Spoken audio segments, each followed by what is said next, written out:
드리심으로 주일 예배를 하나님께 드리겠습니다.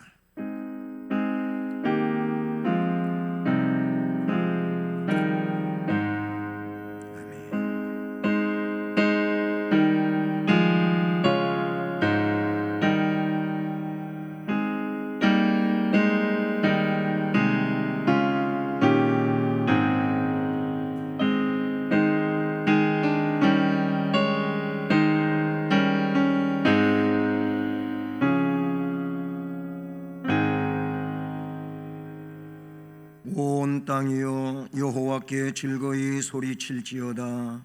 소리내어 즐겁게 노래하며 찬송할지어다. 수금으로 여호와를 노래하라. 수금과 음성으로 노래할지어다. 나팔과 호각 소리로 왕이신 여호와 앞에 즐겁게 소리칠지어다. 아멘. 찬양을 받으시기에 합당하신 하나님께 찬송 드립니다. 경배합니다. 우리가 드리는 이 주일 예배를 통하여 하나님 영광을 받으시오며 우리 모두는 하나님이 기뻐 찾고 받으시는 영과 진리로의 예배를 드리게 하옵소서. 예배 시간 처음부터 끝까지 하나님 홀로 주장하시며 영광을 받으시옵소서. 예수 그리스도의 이름으로 기원드립니다. 아멘. 자리에서 일어나셔서 찬송 1장을 찬송드리겠습니다.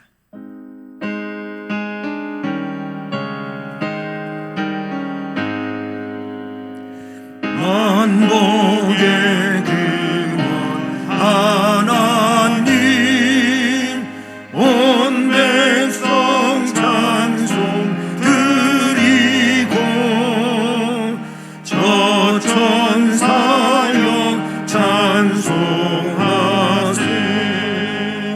찬송 성부 성자 성령 아멘. 성시교도 교독문제 39번 시편 95편 말씀 교독하십니다. 오라 우리가 여호와께 노래하며 우리의 구원의 반석을 향하여 즐거이 외치자. 우리가 감사함으로 그 앞에 나아가며 시를 지어 즐거이 그를 노래하자. 여호와는 크신 하나님이시요 모든 신들보다 크신 왕이시기 때문이로다. 땅의 깊은 곳이 그의 손 안에 있으며 산들의 높은 곳도 그의 것이로다. 바다도 그의 것이라 그가 만드셨고 육지도 그의 손이 지으셨도다. 오라 우리가 굽혀 경배하며 우리를 지으신 여호와 앞에 무릎을 꿇자. 그는 우리의 하나님이시요 우리는 그가 기르시는 백성이며 그의 손이 돌보시는 양이기 때문이라. 아멘. 전능하사 천지를 만드신 하나님 아버지를 내가 믿사오며 그 외아들 우리 주 예수 그리스도를 믿사오니 이는 성령으로 잉태하사 동정녀 마리아에게 나시고 본디오 빌라도에게 고난을 받으사 십자가에 못 박혀 죽으시고 장사한 지 사흘 만에 죽은 자 가운데서 다시 살아나시며 하늘에 오르사 전능하신 하나님 우편에 앉아 계시다가 저리로서 산자와 죽은 자를 심판하러 오시리라. 성령을 믿사오며 거룩한 공회와 성도가 서로 교통하는 것과 죄를 사하여 주시는 것과 몸이 다시 사는 것과 영원히 사는 것을 믿사옵나이다. 아멘. 8월의 말씀을 함께 암송하시겠습니다. 갈지어다 내가 너희를 보냄이 어린 양을 이리 가운데로 보냄과 같도다. 누가복음 10장 3절 말씀. 아멘. 자리에 앉으셔서 찬송가 359장을 찬송드립니다.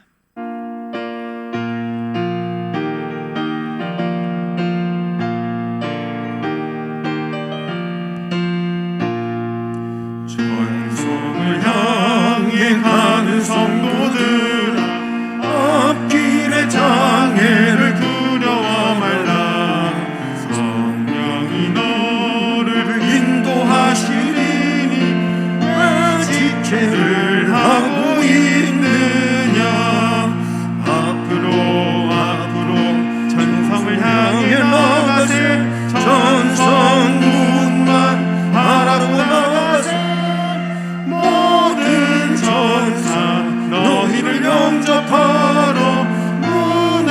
앞에 기다려 서 있네.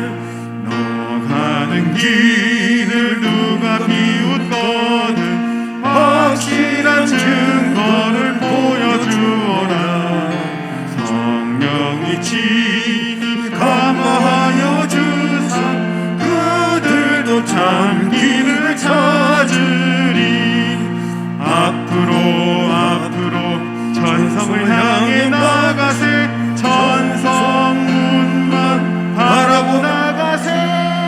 모든 천사 너희를 영접하러 문 앞에 기다려 서 있네. 너 가는 길을 모두 가기 전 내 손에 든 검을 꽂지 말아라. 흉에 모두 깨뜨리고 끝까지 잘 싸워 이겨라. 앞으로 천성을 향해 나가세. 천성문만 바라고 나가세. 모든 천사 너희를 영접하러 문 앞에 기다려 서 있네.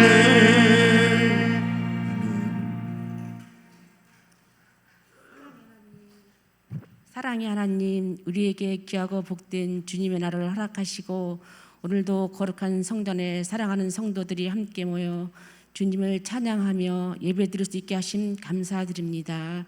주님이 기뻐 받으시는 우리에겐 풍성한 은혜의 시간이 되게 하옵소서. 주님, 지난 한 주간의 삶을 돌이켜볼 때 주님이 주시는 평안 가운데 살면서도 주님의 마음에 합당하지 못한 부분들도 있었음을 고백합니다. 주님, 우리의 부족함을 용서하시고 이 시간 예배를 통하여 깨달아 알게 하시고 주님이 기뻐하시는 삶을 삶으로 주님께 영광 돌리게 하옵소서. 주님, 긴 무더위와 폭우와 코로나로 인하여 힘들고 지쳐 있지만 우리에게 주어진 이 현실이 주님의 뜻이라면 우리가 부정하지 않고 받아들일 수 있는 성숙한 신앙인의 삶을 살게 하옵소서. 주님, 어려움에 처한 이들에게 그 어느 때보다 주님의 사랑과 은혜가 필요하오니 위로하시고 긍휼히 여겨 주시옵소서. 주님, 상실된 예배의 중요성이 회복되게 하시고 성도들을 소중히 여기며 교회 안에서 성도의 교제가 회복되게 하옵소서. 주님, 이 시간 목사님을 통해 말씀을 공급받는 시간입니다.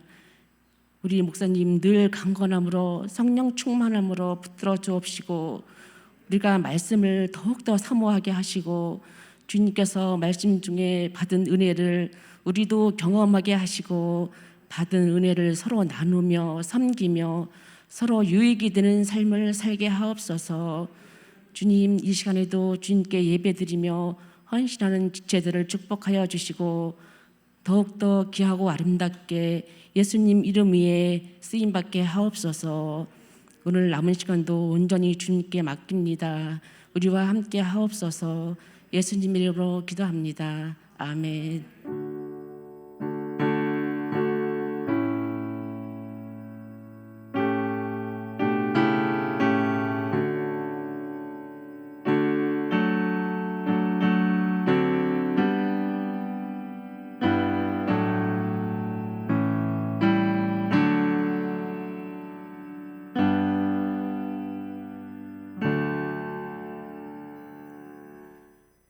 하나님의 말씀은 성경책 맨 끝에 요한계시록 2장 18절부터 29절까지 말씀입니다. 신약성경 401쪽입니다. 요한계시록 2장 18절부터 29절까지 귀한 말씀을 함께 봉독하시겠습니다. 두아디라 교회의 사자에게 편지하라. 그 눈이 불꽃 같고 그 발이 빛난 주석 같은 하나님의 아들이 이르시되 내가 내 사업과 사랑과 믿음과 섬김과 인내를 아노니 내 나중 행위가 처음 것보다 많도다. 그러나 내게 책망할 일이 있노라. 자칭 선지자라 하는 여자 이세벨을 내가 용납함이니 그가 내 종들을 가르쳐 꿰어 행음하게 하고 우상의 제물을 먹게 하는도다. 또 내가 그에게 회개할 기회를 주었으되 자기의 음행을 회개하고자 하지 아니하는도다. 볼지어다 내가 그를 침상에 던질 터이요 또 그와 더불어 간음하는 자들도 만일 그의 행위를 회개하지 아니하면 큰 환난 가운데 던지고 또 내가 사망으로 그의 자녀를 죽이리니 모든 교회가 나는 사람의 뜻과 마음을 살피는 자인 줄 알지라. 내가 너희 각 사람의 행위대로 갚아주리라. 두아디라에 남아있어 이 교훈을 받지 아니하고 소위 사탄의 깊은 것을 알지 못하는 너희에게 말하노니 다른 짐으로 너희에게 지울 것은 없노라. 다만 너희에게 있는 것을 내가 올 때까지 굳게 잡으라. 이기는 자와 끝까지 내 일을 지키는 그에게 만국을 다스리는 권세를 주리니 그가 철장을 가지고 그들을 다스려 질그릇 깨뜨리는 것과 같이 하리라. 나도 내 아버지께 받은 것이 그러하니라. 내가 또 그에게 새벽별을 주리라. 귀 있는 자는 성령이 교회들에게 하시는 말씀을 들을지어다. 아멘. 기도하시겠습니다. 은혜로우신 하나님 아버지 감사드립니다. 주의를 지키며 하나님께 경배하게 하시고 말씀 안에서 새롭게 훈련되어지며 주의 나라를 위하여 이 시대적 사명을 감당하는 우리가 될 수 있게 하심을 감사합니다. 이 말씀을 증언하는 종을 이 시간도 불쌍히 여기시고 주의 능력의 도구로 사용하시며 주의 뜻을 선포하게 하옵소서. 예수 그리스도의 이름으로 기도드립니다. 아멘. 할렐루야. 네, 오늘도 말씀 안에서 주님의 음성을 들으며 또 주께서 우리에게 주시는 복을 받는 은혜의 시간이 되기를 주님의 이름으로 축복합니다. 오늘은 본문의 말씀에서 만국을 다스리는 권세가 26절에 나오고 있지요. 이기는 자, 끝까지 내 일을 지키는 그에게 만국을 다스리는 권세를 주리니, 이 만국을 다스리는 권세를 복으로 받을 자는 이기는 자라고 되어 있고 끝까지 내 일을 지키는 사람이라고 말씀하지요. 자, 요즘 시대를 우리는 말세라고도 말하지요. 사실 우리가 삶을 살면서 상황을 둘러볼 때에도 말세의 현상이 분명한 것은 우리 스스로가 말할 수 있는 이런 내용들이라고 볼 수가 있지요. 그래서 신앙생활도 이기는 삶보다는 자꾸 지는 삶이 많고, 그렇잖아요. 우리 스스로가 생각해봐도 영적으로 이기는 삶보다는 자꾸 지는 삶이 오히려 퇴보하고 미끄러져 내려가고 하는 이런 삶이 더 지배적이다. 그리고 끝까지 주님의 일을 지키는 그가 만국을 다스리는 권세를 받는다 그랬는데 끝까지 주님의 일을 지키지를 못해요. 무너지지요. 물론 그래서 다시 정신 차리고 성령의 역사에 의해서 깨우침을 받아서 다시 허리띠를 졸라매고 해보려고 하다가 또 문제가 돌출되고 하는 이런 상황을 보면서 참 안타깝기 그지없는 이런 세상입니다. 어쨌든 이 만국을 다스리는 권세는 성도들에게 주어지는 것인데 어떤 성도에게 주어지느냐? 섬기는 삶을 사는 자들에게 주어진다. 오늘 본문은 그렇게 우리에게 주께서 말씀해 주고 있습니다. 요한계시록 2장과 3장은 소아시아 7교회에 대한 말씀들이죠. 에베소, 서머나, 보가모, 두아디라 하면서 이렇게 이제 교회들이 펼쳐가지요. 그런데 그 중에 7교회 가운데 오늘은 바로 두아디라 교회에 대한 말씀이 본문의 내용입니다. 이 두아디라 도시는 공업도시로 알려져 있고요. 버가모 동남쪽 한 64km 지점에 위치한 아주 작은 지방 도시로 그렇게 해석되어지고 있습니다. 이 도시는 소아시아 7도시 가운데 제일 작은 도시라고 하고, 그래서 황제 숭배에 대한 언급은 없어요. 보면 그 당시에 로마 황제 숭배에 대한 내용들이 많이 나타나거든요. 근데 이 두아디라 교회를 향한 말씀들에는 황제 숭배에 대한 그런 내용은 나타나지 않고, 그리고 사도행전 16장에 보면 루디아라고 하는 여인이 나오죠.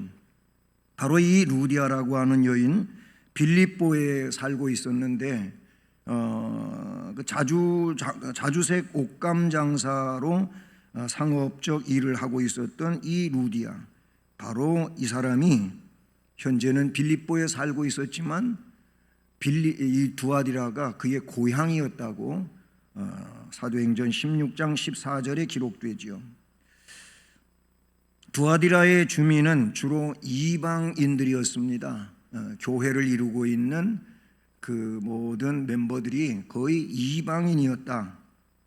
그래서 유대주의자의 박해도 심하게 일어나고 있지 않은, 왜냐하면 유대주의자들은 유대인들이 기독교로 개종해가지고 나사렛 예수를 그리스도 믿는 자들을 그렇게 못하게 하고자 하는 것이 유대주의자들이었거든. 그러니까 유대인들을 주로 그렇게 변심하지 않게 하려고 유대주의자들은 바울의 복음을 비판하고 율법 대신 복음 대신 율법을 따라야 된다고 강조했던 거지요.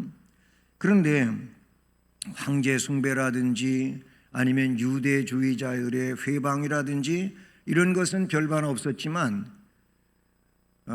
그와 달리 바로 이 두아디라에는 토속 종교가 너무 뿌리가 깊어요. 토속 종교, 샤머니즘이죠.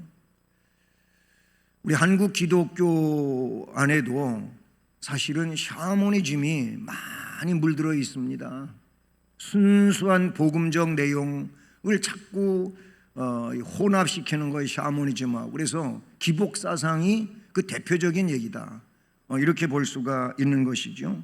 어쨌든 이 두아디라에는 토속 종교하고 이방 우상 숭배를 심하게 하는 이런 일이 있었어요. 기독교인이면서 아직 완전하게 복음적으로 변화되지 않은 상황에서 토속 종교와 이방 우상 숭배, 바로 그 이세벨을 용납하였다고 하는 책망 자체가 바로 그런 우상 숭배이지 않습니까?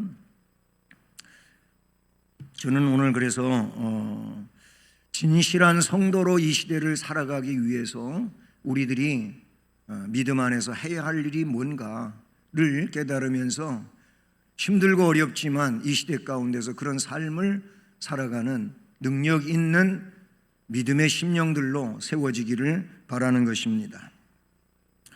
우선 첫 번째로 이 말씀의 내용에서 보면 주님의 모습 또는 주님이 두아디라 교회에 대한 칭찬 그리고 책망, 이런 내용들이 나오고 있죠. 그래서 주님의 칭찬과 책망에 대한 말씀을 먼저 살펴봅니다. 그런데 18절 말씀에서 두아디라 교회의 사자에게 편지하라. 그 눈이 불꽃 같고 그 발이 빛난 주석과 같은 하나님의 아들이 이르시되, 성자 예수 그리스도께서, 우리의 구원의 주님이 되신 예수 그리스도께서 이르시되 라고 합니다. 그 예수 그리스도 하나님의 아들의 모습이 본문에 나타나고 있는 내용은 어떤 것입니까? 그 눈이 불꽃 같았다고 하고 그 발은 빛난 주석과 같았다. 이렇게 수식하고 있습니다. 불꽃 같은 눈을 가졌다고 하는 이 내용은 말 그대로 통찰력을 말하는 겁니다. 통찰한다. 이 통찰한다고 하는 말을 다른 데서는 감찰이라고 하는 표현으로 썼지요. 계시록 1장 14절에 주님은 심령과 폐부를 감찰하시는 분으로 그렇게 묘사되어지고 있어요. 통찰력을 갖고 있는 눈, 즉 모든 것을 다 보시는 거예요. 표면적인 것, 보이는 면만 보이는 게 아니고 보이지 않는 그 이면적인 것, 그 속, 그 영적인 것까지도 다 보시는 하나님. 여기서 다 본다고 하는 것은 다른 의미로는 다 안다고 하는 내용이 되는 거예요. 우리는 사실 육안으로 식별하여서 이렇게 보는 것은 알게 되지요. 봄으로 알게 되는 거지요. 그런데 보이지 않는 것에 대하여서는 몰라요. 알 수가 없지요. 네. 그렇잖아요. 우리가 이중구조의 삶을 살고 있는지 아닌지 뭐 안 보면 모르지요. 겉으로는 잘하는 것 같은데 보이지 않는 곳에서 엉뚱하게 사는 것을 누가 압니까? 그걸 본 사람이 얘기해 주면은 또 알게 되는 것이기도 하겠지만 내가 직접 본 것에 대하여는 알지만 보지 아니한 것에 대해서는 알 수가 없는데 우리는 그런 존재, 그렇기 때문에 유한한 존재고 무능한 존재. 그러나 우리 하나님은, 우리 주님은 우리와 다른 분이에요. 초월적인 분이지요. 초월에 계신 분이에요. 그래서 우리가 모르는 것도 그분은 아신다 라고 말할 수 있는데 그것을 불꽃 같은 눈을 가지고 계신다. 그래서 그의 눈은 절대성을 가지고 있다. 이렇게 볼 수가 있지요. 그 다음에 발이 빛난 주석과 같다고 했는데 여기서 빛난 주석과 같다고 하는 것은 노쇠가 정말 뭐 약품으로든 녹이 나 있는 것이라 할지라도 약품이든 아니면 오랫동안 그것을 수건이나 아니면 사람의 손으로 문지르면은요 그 녹이 다 벗겨지고 정말 빛이 나요. 빛이 난다고요. 얼마 전에 그런 거 보셨는지 모르지만 이 도로에다가 연무동 일대 도로에다가 노쇠로 뭔가 표시하느라고 땅에다 구멍 뚫고 박아놓은 게 있어요. 이 앞에는 이 도로 블록 공사 교체하기 전에 그걸 며칠 전에 해고는 블록 공사하면서 다 걷어가 버렸어요. 왜 했는지 모르겠어요. 이 앞에는 그걸 공사한다는 걸 서로 몰랐는지 어쨌든 그게 노쇠예요. 노쇠. 근데 새 걸 갖다가 그때 다 구멍 뚫고 다 표시로 박아놨는데 연무동 곳곳에 다니면 그게 다 이렇게 박혀 있어요. 이 도로에. 그런데 제가 요즘에 또 이렇게 운동하며 다니다가 보니까 그 새 거를 갖다가 거기다가 박아놨을 때에는 아주 빛이 났어요. 노쇠의 그 특이한 색깔로 빛이 났는데 요즘에 가보니까 비도 오고 시간도 지나고 그래서인지 이제는 녹이 나기 시작을 해야 돼요. 느리끼리 해가지고 어두운 색깔로 그렇게 바뀌더라고요.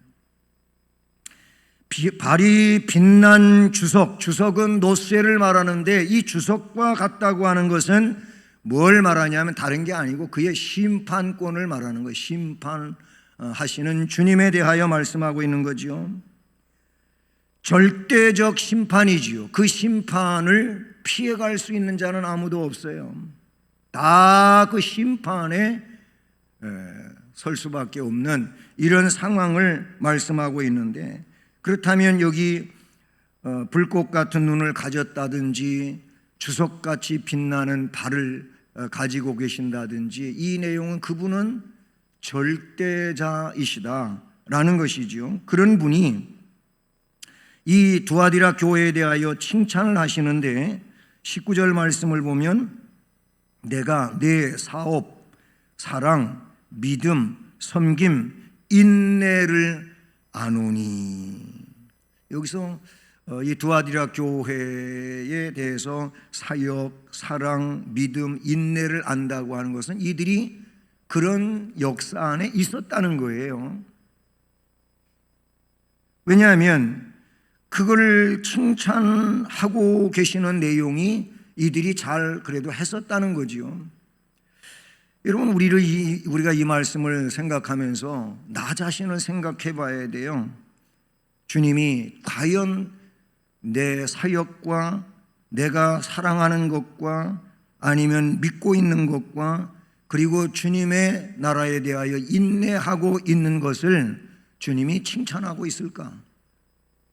우리 스스로가 이 말씀 앞에서 생각하는 것이 설교를 듣는 자의 올바른 자세가 되겠지요.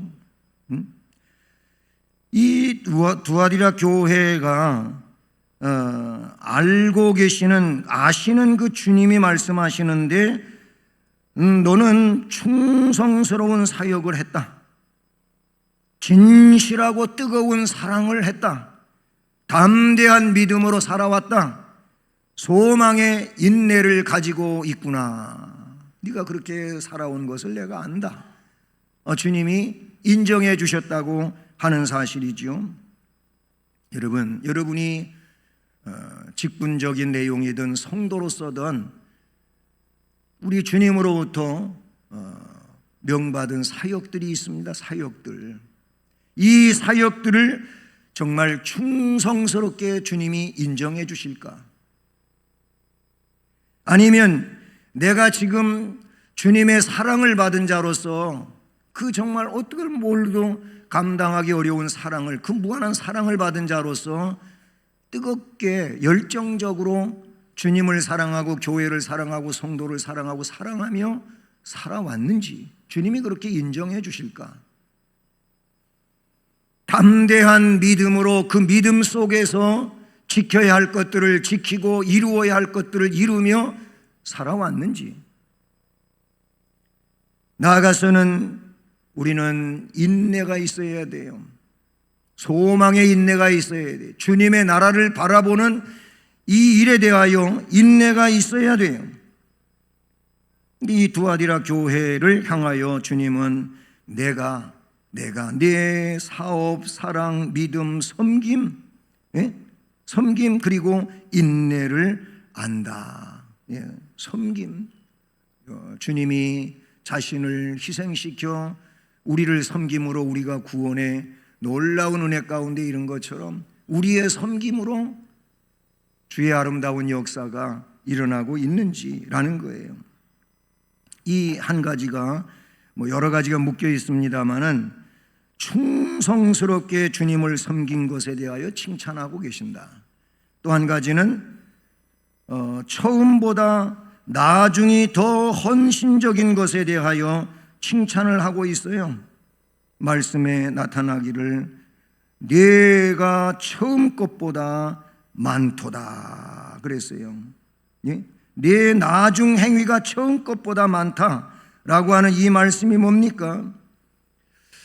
그 요한계시록 7교회 가운데 제일 먼저 나오는 교회가 에베소 교회죠, 그렇죠? 에베소, 서머나, 보가모, 두아디라 이렇게 네 교회가 2장에 펼쳐지고 있는데, 근데 그 에베소 교회가 참 그 이단과 싸우는 데는 아주 출중한 교회였어요. 즉 비진리와 싸우는 데는 너무너무 고군분투했어요. 그러다 보니까 너무 싸우는 일에만 그냥 집중하고 매달리다 보면, 이게 물론 영적 싸움인데요, 그러다 보니까 이들에게 없어진 것이 있었는데 사랑이 없어졌어요. 처음 사랑이 없어졌어요. 그래서 에베소 교회를 칭찬하시면서 반면에 책망하신 일이 뭐냐면 너한테 책망할 것이 있는데 네가 처음 사랑을 잃어버렸구나, 이 말이 나와요. 예? 이 에베소 교회는 처음 사랑을 잃어버려서 책망을 받았다, 그 말이. 근데 두아디라 교회는 처음보다 나중이 더 좋아진 거예요. 참 이거는 긍정적으로 평가될 수 있는 그런 내용 아니겠습니까? 처음보다 나중이 더 향상되고 발전되는 거 중요합니다. 그러니 우리들도 이 두아디라 교회 성도들이 칭찬받은 내용처럼 우리의 신앙의 내용이 점점 좋아져야 되지 않겠냐. 나는 옛날 잘했던 것만 생각하고 내가 옛날에 이랬었다고, 이렇게 기도하고 이렇게 교회 봉사하고 이렇게 섬기고 이랬었. 옛날 얘기하는데 그럼 지금은 어떠십니까? 그게 중요한 거 아니에요. 지금이 중요한 거예요. 지금이. 현재가 중요한 거예요.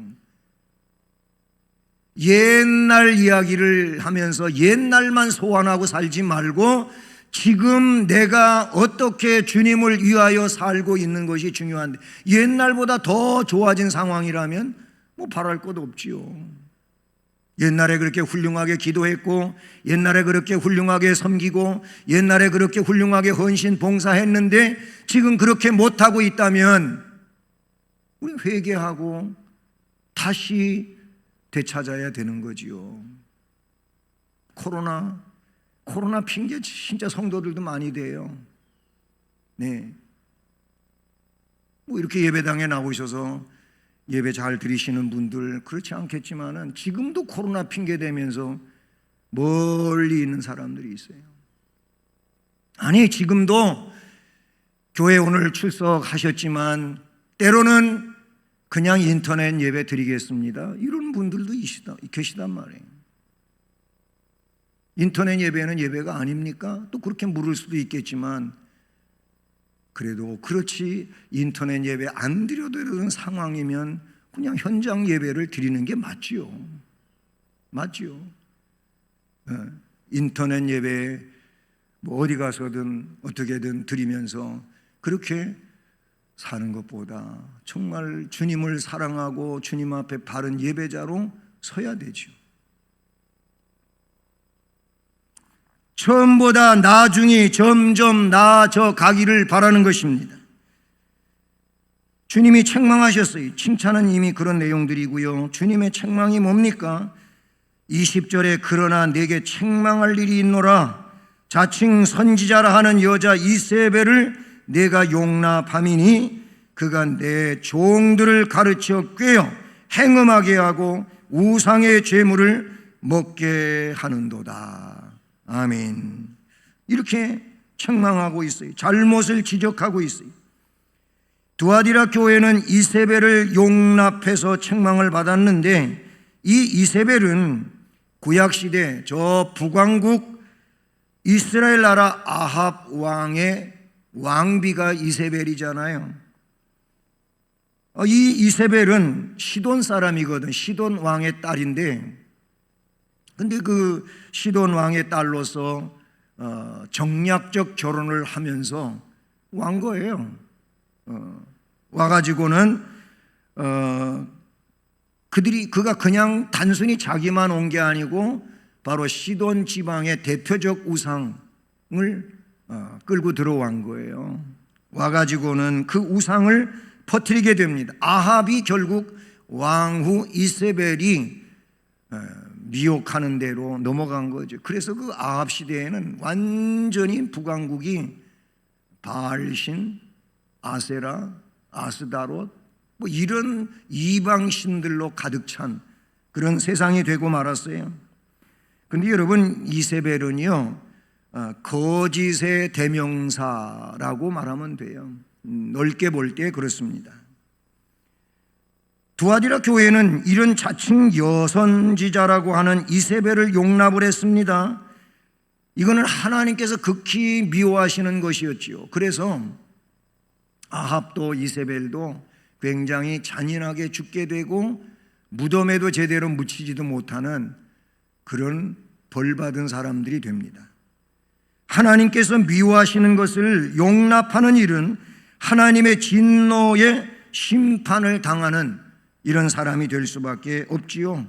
오늘 21절로 그 이하의 내용이 나와 이세벨을 통해서 20절엔 그랬잖아요. 여자 이세벨을 내가 용납함이니 그가 내 종들을 가르쳐 꾀어 꾀임당하는 행음하게 하고 우상의 제물을 먹게 하는도다. 또 그래서 내가 그에게 회개할 기회를 주었어요. 그런데 꾀어서 넘어간 다음에 문제가 달라지는 것이 그게 올바른 것 같고 그게 좋은 것 같고 그렇게 사는 것이 괜찮은 것 같아가지고 점점 더 그쪽으로 굳어져 가는 거지요. 잘못되어 간다 그 말이. 회개할 기회를 주는데 자기의 음행을 회개하고자 하지 않는 거예요. 그게 좋은 거예요. 이제 어느 정도 그렇게 가다가 보면 아, 이렇게 해도 되는 거구나. 우리 코로나 시국에서 이거 참 조심해야 되는데 뭐 이렇게 저렇게 그 시대를 겪으면서 2년이 넘게 살아오다 보니까 아, 이럴 수도 있고 이렇게 해도 되는 거구나. 이런 사고가 자리 잡기 시작하면 여러분, 이게 사탄의 계략이고 우리 신앙을 송두리째 빼앗아가는 그런 내용인 것도 분별해야 됩니다. 그렇게 해가지고 볼지어다 내가 그를 침상에 던질 터이요 또 그와 더불어 간음하는 자들도 만일 그의 행위를 회개하지 아니하면 큰 환난 가운데 던져버리겠다. 또 내가 사망으로 그의 자녀를 죽이리니 이 모든 교회가 나는 사람의 뜻과 마음을 살피는 자인 줄 알지라. 내가 너희 각 사람의 행위대로 갚아주리라 라고 말씀해요. 이게 바로 두아디라 교회가 회개할 기회를 줬는데도 회개하지 아니하고 그냥 그런 삶에 젖어서 그렇게 가버리니까 하나님이 진노하시고 심판하신다는 거예요. 그러므로 하나님께서 미워하시는 것을 용납해서는 안 되는 것이지요. 그런 것들을 받아들이고 그 내용에 젖어서 살게 되면 안 되는 거예요. 이게 타락이고 이게 세속이지 않습니까? 세상을 용납하고 세속을 용납하고 물질주의를 용납하고 합리주의를 용납하고 상황윤리를 용납하고 그래서 상황이 이러니까 아니면 등등 여러 가지의 내용으로 그렇게 말씀을 비켜가는, 말씀을 배제하고 사람의 사고 논리를 앞세우는 이런 일이 생긴다는 겁니다. 이게 책망받은 일이에요. 어젠가 그제도 우리 교역자들 식사하고 오면서 사석에서 그런 얘기를 한 적이 있어요. 요즘은 소비 논리가 사람들을 장악한다. 그래서 이 소비 논리 때문에 하나님 말씀을 어긋나고 타락한다. 이런 얘기를 해서 그렇다. 그래 물론 그건데 사람들이 소비 논리를 제1원리로 하면은 하나님을 배제하는 거다. 그래서 하나님은 소비 논리 이전에 우리에게 주신 논리가 뭐냐면은 관리 논리라 제가 그렇게 얘기를 했어요. 관리를 해야 되거든요.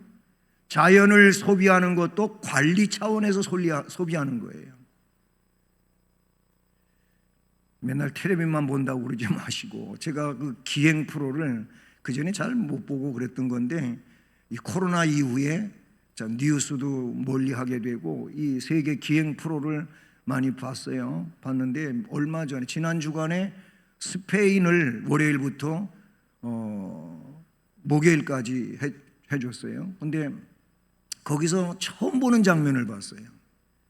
야생마들을 사람들이 들판에서 다 이렇게 어떻게 한 마리 두 마리 몰아가지고 수많은 야생마들을 원형극장 같은 데다 갖다가 몰아 집어넣더라고요. 저 뭐 하려고 그러나 하고서 유심히 봤더니 그 말들이 그 안에 들어온 다음에는 이제 못 나가잖아요. 관중석에 사람들이 빽빽하게 있고.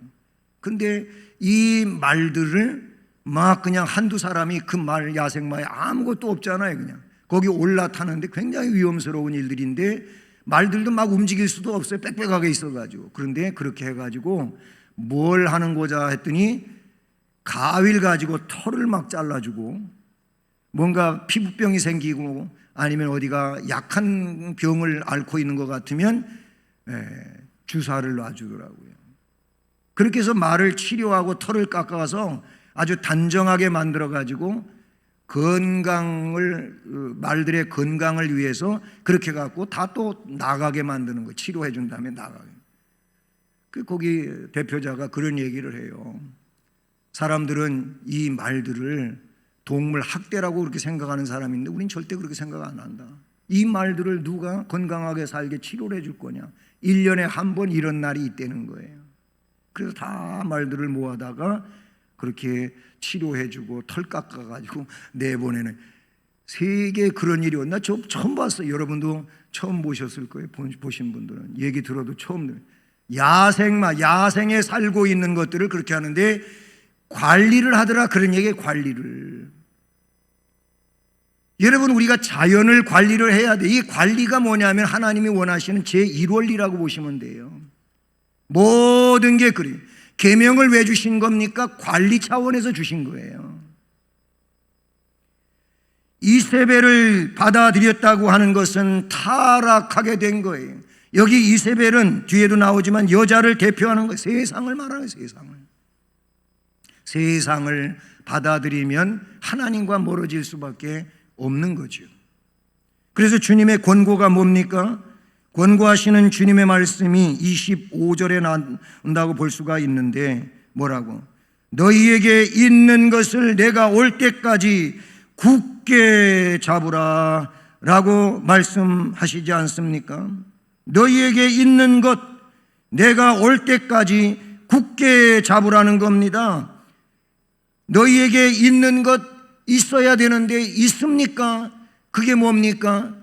앞에서 얘기했던 칭찬받은 내용들이에요. 내용들. 그거를 굳게 붙들라는 겁니다. 언제까지? 주님 재림하실 때까지. 이거는 최종적인 내용이지만 우리 개인적으로는 주님 앞에 설 때까지, 죽을 때까지 믿음을 지키면서 충성하고 섬기며 사랑하고 그렇게 살라고 말씀하고 있는 것이죠. 20절에 이세벨은 두아디라 교회를 우상 숭배로 끌어들인 여자의 상징적 이름인데 그 여자는 하나님의 백성들을 꾀어 행음하게 하고 영적 음행이지요. 온갖 죄악을 범하게 했어요. 바로 이러한 상황에서 그리스도는 그 여자의 교훈에 참여하지 아니한 칭찬받는 이런 신실한 그리스도인들에게 참 교훈과 믿음을 굳게 잡고 그 시험을 물리쳐서 이기라고 권고하시는 것입니다. 이 여자는 마지막 시대에 나타날 적그리스도의 한 모습이라고도 볼 수가 있어요. 성도들은 영을 분별하여 적그리스도의 시험에 빠지지 아니하도록 주의해야 되는 겁니다. 바울 사도는 로마서 12장 2절에 너희는 이 세대를 본받지 말고 오직 마음을 새롭게 하라. 마음을 자꾸 하나님이 원하시는 내용으로 새롭게 해서 하나님의 변화를 받아서 하나님의 선하시고 기뻐하시고 온전한 뜻이 뭔지를 분별하도록 해라 라고 말씀하셨어요. 주님의 권고는 결국 그러니까 시험을 이기라는 권고에 우리는 많은 시험들이 있어요. 믿음을 저해하는, 믿음을 온전히 지키지 못하게 하는 시험 요소들이 우리 각자에게는 다 있어요. 믿음을 무너뜨리고 이 신앙의 집을 제대로 건축하지 못하게 하는, 그래서 부실한 믿음으로 살게 하는 이런 일들이 많이 있는데 이런 것들로부터 이겨내야 되는 줄로 믿습니다. 이기고 믿음의 집을 튼튼히 지어야 돼요. 또한 이 말씀은, 이 권고의 내용은 시험을 이기는 것도 포함이 되지만 말씀을 지켜 행하라고 하시는 줄로 믿습니다. 시험을 이기라는 권고가 그리스도께서 하신 말씀의 소극적인 측면이라면 말씀을 지켜 행하는 것은 적극적인 권면이라고 보시면 됩니다. 말씀대로 살고자 하는 것은 적극적 신앙이에요. 그냥 닥쳐오는 시험을 어떻게든지 모면해 보려고 하는 것은 소극적인 내용이 되는 것이죠. 말씀을 지켜갈 때 그 소극적인 내용은 딛고 일어서는 내용이 되는 줄로 믿습니다. 두아디라 교회의 우상 숭배를 끌어들인 이세벨이 그대로 용납될, 그들에게 받아들여질 수 있었던 것이 그 원인 중에 하나가 뭡니까? 말씀대로 살지 않은 거예요. 말씀이 거기에 중심이 되어 있었다면 그 이세벨, 여자 음녀 이세벨이 세속에 물들게 하는 것에 따라가지 않았을 거예요. 왜냐하면 말씀의 줏대가 있을 거 아니에요. 근데 그 말씀의 줏대가 흔들리니까 그 미혹에 넘어가는, 하와도 그렇지 않습니까? 말씀에 따라서 생활하는 자는 결코 거짓 교훈에 넘어가지 않습니다. 말씀이 중심을 이루지 못하면 이게 참인지 저게 참인지 분간해내지 못한다. 그러니 성도들이 예수 그리스도의 말씀을 지켜 행하는 권고를 받아들이는 것은 성도에게서 자연스러운 내용이 되는 거예요. 우리 성도들은 말씀 위에 바로 서야 합니다. 그리고 그 말씀으로 거짓 교훈을 분쇄시켜야 될 줄로 믿습니다. 교회가 말씀에 바로 서게 될 때 건강하고 아름다운 교회로 세워질 수 있는 것이죠. 마지막으로 우리 주님은 행위대로 갚아주신다는 거예요. 내가 너희 각 사람의 행위대로 갚아주리라. 23절 말미에 그렇게 기록하고 있어요. 행위대로 갚으시는데, 그러면 앞에 이 칭찬받은 내용 아래에 삶을 살게 될 때, 그리고 잘못된 것을 회개하고 올바로 고치게 될 때, 그것은 우리 주님이 원하시는 행위가 되겠죠. 그런 행위를 가진 자들에게 어떻게 갚아주신 겁니까? 그렇지 않은 자들에게는 이미 심판을 선언했고요. 이제 아름다운 신앙적 행위를 가지고 사는 자들에게 주시는 게, 첫 번째가 만국을 다스리는 권세를 주신다고 했습니다. 이기는 자, 끝까지 내 일을 지키는 그에게 만국을 다스리는 권세를 주리니 그가 철장을 가지고 그들을 다스려 질그릇 깨뜨리는 것과 같이 하리라. 아멘. 26절 27절 말씀이죠. 이 말씀과 동일한 말씀이 딱 한 군데 나오는데 시편 2편, 메시아 시편인 2편에도 나와요. 시편 2편 8절 9절에 보면 거기에도 동일한 말씀이 있는데, 거기의 내용은 예수 그리스도의 권세를 표현한 내용이죠. 그리스도의 권세는 철장 권세라 그렇게 말하게 되는데요.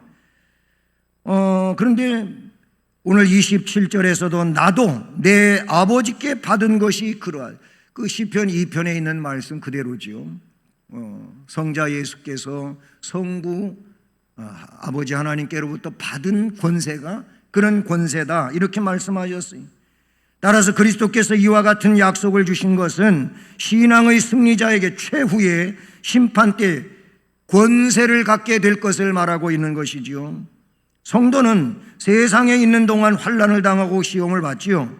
그러나 끝까지 인내함으로 승리하는 성도는 세상을 그리스도와 함께 심판하는 권세를 가질 것이며 세상을 질그릇 깨뜨리시 다루시려는 이런 놀라운 권세 속에 있게 되는 거예요. 참 영광스러운 것이죠. 그날까지 여러분 이기는 자 되기를 주님의 이름으로 축복합니다. 그 다음에 또 한 가지 이가 뭐냐면 28절에 뭘 주신다 그랬어요? 아름다운 신앙적 행위를 가지고 살면 새벽별을 주겠다고 하셨습니다. 내가 또 그에게 새벽별을 주리라 그랬어요. 새벽별이 뭘 의미할까? 주석가들은 이거를 여러 가지로 표현하고 있는데, 이 새벽별은 부활이다. 부활. 밤이 지나면 새벽별이 뜨듯이 성도는 죽음의 밤이 지난 뒤에 새 삶을, 영생을 얻게 되는 부활을 말한다. 그 다음에 사탄에 대한 승리로서 새벽별을 상징한다는 거죠. 이사야 14장 12절에 보면 거기에 계명성이 나와요. 이 타락한 천사를 두고 한 얘기인데, 그런데 거기 성도의 손에 이 계명성을 맡기겠다고 이사야 14장 12절에 나오는데, 그렇다면 다시 말하면 죄와 사탄에 대한 승리의 약속이다. 이 새벽별을 받는 것이 그런 승리다. 셋째로는 성도의 영광이다. 다니엘서 12장 3절 보면 많은 사람을 옳은 대로 돌아오게 한 자는 별과 같이 영원토록 비치리라 그랬어요. 뭐예요? 이것이 결국 성도에게 주어지는 어떤 전도자의 영광으로도 전도서에서는 말씀하고 있는데, 우리가 복음 찬송이 이 내용 갖고도 만들어진 게 있어요. 당신의 그 섬김이 천국에서 해같이 빛나리. 아멘. 여러분이 주님을 섬기고 교회를 섬기고 성도를 섬긴 이 일이 천국 가면 해같이 빛날 겁니다.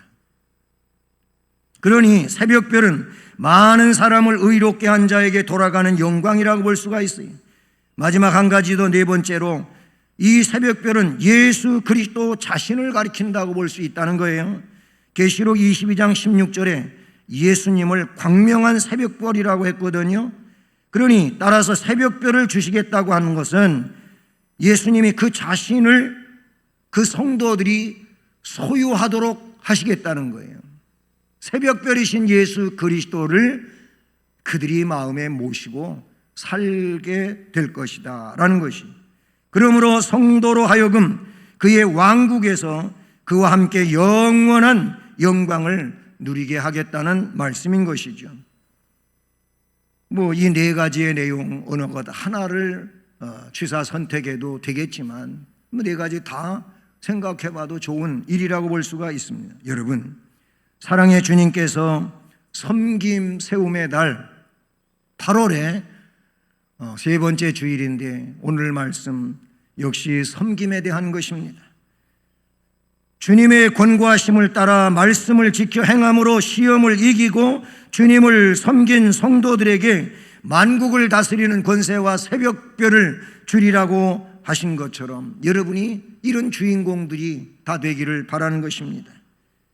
그러므로 우리도 주님의 말씀을 따라 주님을 잘 섬김으로 이런 은혜를 받는 주의 백성들로 세워지기를 주님의 이름으로 축복합니다. 은혜로우신 하나님 아버지, 감사를 드립니다.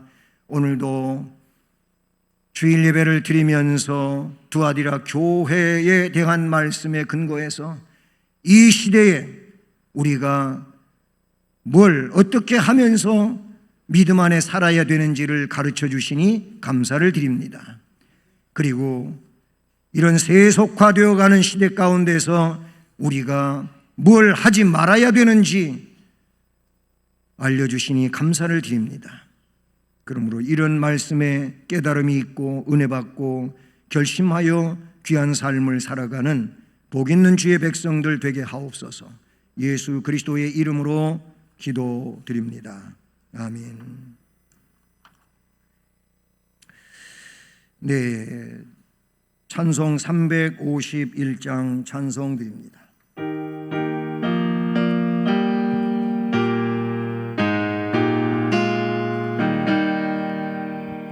믿는 사람들은 주의 군사니 앞서가신 주를 따라갑시다.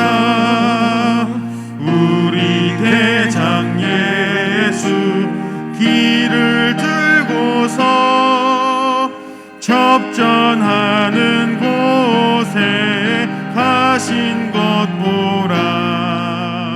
믿는 사람들은 주의 군사니 앞서가신 주를 따라갑시다. 원수 마귀 모두 쫓겨가기는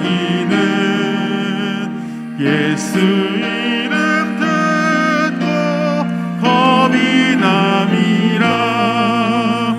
우리 찬송 듣고 지옥 걸리니 형제들아 주를 찬송합시다.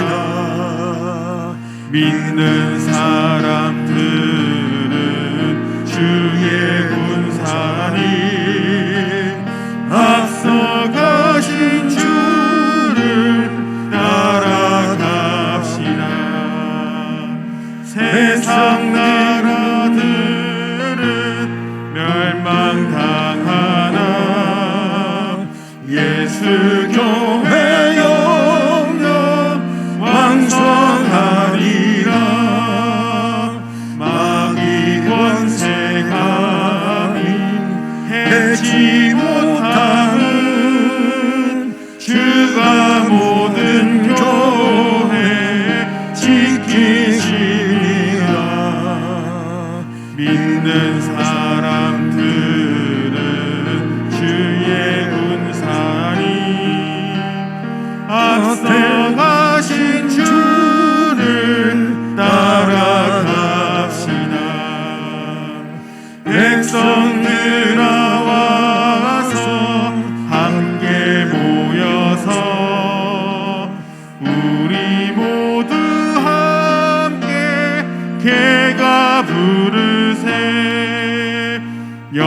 영원토록 영광 권세 찬송을 우리 임금 주께 돌려보내세.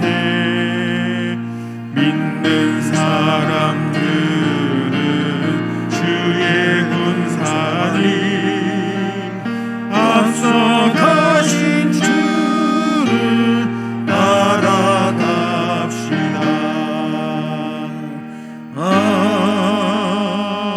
아멘. 사랑의 하나님, 감사합니다. 오늘도 말씀에서 복을 주시고 결심하게 하시며 은혜 받게 하시니 감사합니다. 물질을 정성 다해 구별하고 주께 봉헌드립니다. 우리가 드리는 이 헌금을 흠양하시고 정성의 손길들 위에 또 가정들마다 그리고 사업과 직장, 학업, 인생의 앞날을 복주시고 우리 주님의 은혜로 충만하게 하옵소서. 건강하며 기쁘고 즐거운 삶을 살게 하옵소서. 재능으로 주님을 섬기는 봉사하는 모든 일꾼들에게 동일한 복을 주시고 주신 재능을 더 뛰어나게 해주심으로 교회와 나라와 민족 가운데서 더 훌륭하게 섬기며 영광 돌리게 하옵소서. 예수 그리스도의 이름으로 감사하고 축복하며 기도드립니다. 아멘. 예, 교회 소식은 지난주 오늘 수혜민 후원 사랑의 헌금 부탁드렸는데 헌금에 동참해 주셔서 감사를 드리고요. 돌아오는 주일은 우리 교회 설립 41주년 감사 주일입니다. 예, 기억하시고 함께 또 기뻐하며 교회 생일을 주님께 영광으로 올리는 그런 날 되기를 바랍니다. 그리고 저는 내일 새벽 예배 이후 이렇게 25일 목요일까지 휴가를 다녀옵니다. 제가 없을 때 더 교회를 예배도 그렇고 잘 돌아보시고 지키시기를 바랍니다. 그리고 이번 토요일입니다. 27일 토요일 오후 5시 30분 바로 여기 월드컵 경기장 그 피로 현장 라메르아이 2층 아모르 1, 2홀에서 우리 류지수군은 지금은 어머니가 다른 교회에 소속하고 있습니다마는 그 김소희 집사님이고 그다음에 우리 이진아 양은 이창윤 집사님, 현순아 권사님 작은 딸입니다. 이 결혼식 피로연이 있어요. 이 피로연이 있다고 또 광고를 들으시니까 이게 뭐 이래 그러는데 결혼 예배는 그 정오에 12시경 다른 장소에서 저를 집례자로 해서 그 양가 가족 아주 단촐하게 가족들만 모여서 결혼 예배를 예식장에서 그 짧게 그 뭐 결혼식 예배 드리잖아요. 그런 게 아니고 좀 이렇게 확대해 가지고 예배를 드리게 됩니다. 그리고 나서 저녁 시간에 바로 여기 피로 현장에서 피로연을 하게 됩니다. 기억하시길 바라고요. 그리고 9월 18일 학습 세례식이 있어요. 여기에 대상이 되시는 분들은 미리미리 준비하시기를 바라고요. 코로나는 항상 조심하시길 바라고 오늘 그 이상하게 성도들이 차가 주차 입차되어야 하는 시간에 요 앞에 나무 그 가지 자르느라고 주차장을 막아놔 가지고 굉장히 불편하셨죠. 지하에 주차가 꽤 많이 돼 있는데 출차 때도 좀 인내하시고 질서 정연하게 그렇게 출차해서 또 은혜되는 그런 시간 되기를 바랍니다. 이제 다 자리에서 일어나셔서 예수를 믿고 1절을 찬송하시겠습니다.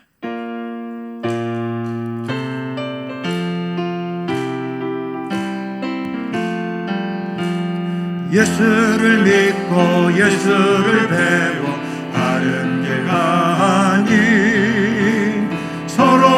돕고 서로가 아껴 언제나 즐거워